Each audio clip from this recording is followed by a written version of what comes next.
রঘু ডাকাত বাংলার এক প্রত্যন্ত গ্রাম। দিনের বেলায় যেখানে শান্তি বিরাজ করত, কৃষকেরা মাঠে লাঙল দিত, নারীরা নদীর ঘাটে কলসি ভরে যেত, আর শিশুরা উঠোনে খেলা করত। কিন্তু রাত নামলেই গ্রামটিতে ঘিরে ফেলত এক অদ্ভুত নীরবতা। সন্ধ্যার পর গ্রামের পথ ফাঁকা হয়ে যেত, কুকুরের ঘেউ ঘেউ ডাক যেন আতঙ্কে মিশে যেত, কারণ চারিদিকে ছড়িয়ে পড়েছিল এক নাম, রঘু ডাকাত। তার নাম শুনলেই গৃহস্থের বুক কেঁপে উঠত। অনেকেই বলতো রঘু রাতের আধারে হঠাৎ এসে পড়ে, দরজা ভেঙে ভেতরে ঢুকে পড়ে, যা পায় সব নিয়ে যায়। শোনা যায় তার চোখ লাল আগুনের মতো, আর দোলে দোলে লোকজন নিয়ে সে হাজির হয়। মায়েরা তাদের সন্তানকে কোলে টেনে নিত, কৃষকেরা জানালার ফাঁক দিয়ে দূরে তাকিয়ে থাকত, আর প্রবীণরা হতাশ করে বলতো, আজ রাত কি শান্তিতে কাটবে? গ্রামের প্রতিটি কুড়ে ঘরে তখন ভয়ের ছায়া। সবাই জানতো যে কোনো মুহূর্তে কালো ঝড়ের মতো নেমে আসতে পারে রঘু ডাকাতের দল। রঘু ডাকাত একা ছিল না, তার সঙ্গে ছিল বিশাল এক দল, যারা জীবিকার পথ হারিয়ে অপরাধের অন্ধকারে ঢুকে পড়েছিল। রাতে নদীর চরে কিংবা বনের গভীরে তারা আগুন জ্বেলে বসত। আগুনের চারপাশে বসে তাদের মুখে ঝলসে উঠত ভয়ঙ্কর ছায়া। কারো হাতে বাঁশের লাঠি, কারো হাতে ধারালো দা, কারো কোমরে বন্দুক। তাদের হাসি ছিল অমানবিক।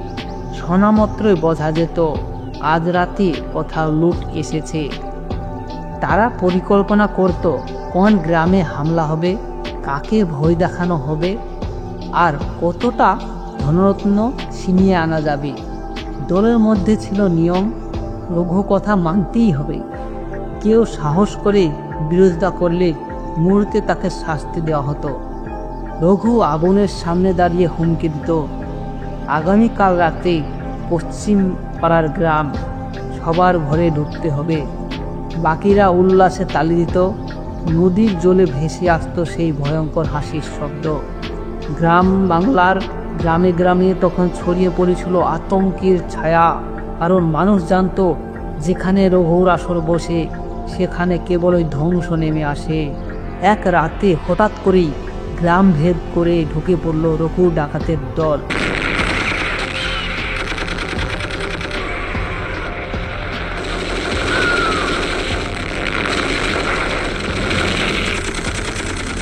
আকাশে তখন পূর্ণিমার আলো, চারিদিকে নিঃশব্দতা। হঠাৎ শোনা গেল টর্চের আগুনে ঝলসে ওঠা গ্রাম, আর সেই সঙ্গে ভয়ঙ্কর চিৎকার, আগুন আগুন আগুন।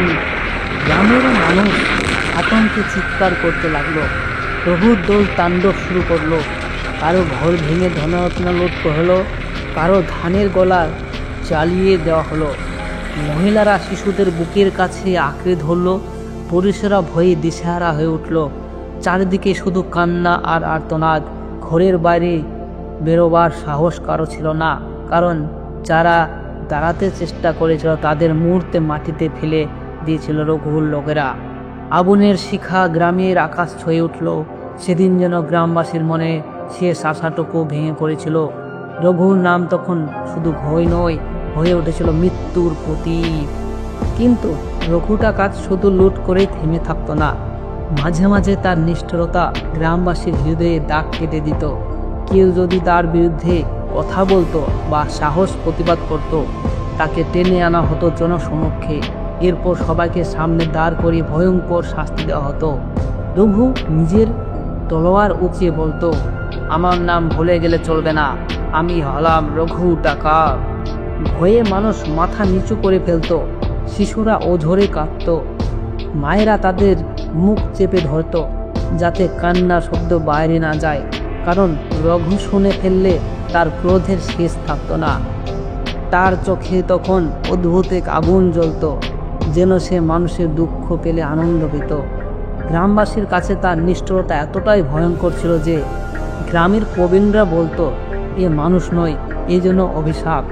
রঘু নাম শোনামাত্র মানুষ দম বন্ধ করে থাকত, কারো চোখে জল, কারো ঠোঁটে প্রার্থনা, ভগবান এই দুঃস্বপ্ন কবে শেষ হবে। কিন্তু ভয় কখনো চিরকাল টিকে থাকে না। দীর্ঘদিনের অত্যাচারের গ্রামের মানুষ অবশেষে ভেতরে ভেতরে শক্ত হতে শুরু করলো। যুবকরা এক রাতে গোপনে মিছিল করত, মিলিত হতো। কারো হাতে বাঁশের লাঠি, কারো পুরনো দা, কারো কেউ ঝপ থেকে কুড়িয়ে আনলো ধারালো লোহার রড। এইভাবে তারা তাদের চোখে তখন ভয় আস্তে আস্তে কমতে থাকলো। আবার কেউ ঝপ থেকে কুড়িয়ে আনলো লোহার রড, আবার কেউ ঝপ থেকে কুড়িয়ে আনলো বাঁশের লাঠি। তাদের চোখে তখন ভয় নয়, বরং প্রতিজ্ঞার আগুন। তারা বলল, আর নয়, আজ যদি আমরা না দাঁড়াই তাহলে আমাদের ভবিষ্যৎ ধ্বংস হবে। বিরোধীরা প্রথমে ভয় পেয়েছিল, কিন্তু পরে তারাও বলল, তোমরা এগিয়ে যাও, আমরা পাশে আছি। ধীরে ধীরে গ্রামে গোপনে প্রস্তুতি চলল। প্রতিটি উঠোনে মাটির হাঁড়িতে আগুন জ্বালানো হলো, যাতে অন্ধকারে আলো ছড়িয়ে থাকে। গ্রামবাসীরা সংকেত ঠিক করলো, যদি বাঁশির শব্দ শোনা যায় তবে সবাই একসাথে ঝাঁপিয়ে পড়বে। রঘুর বিরুদ্ধে এক নতুন শক্তির জন্ম এলো, গ্রামের ঐক্য।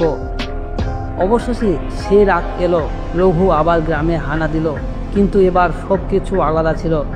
যখন সে ঘরে ঘরে ঢুকতে শুরু করলো, হঠাৎ চারিদিক থেকে ভেসে এলো বাঁশির শব্দ। মুহূর্তে মশাল হাতে বাঁশের লাঠি নিয়ে ঝাঁপিয়ে পড়ল গ্রামের যুবকেরা। এরপর তীব্র লড়াই শুরু হলো।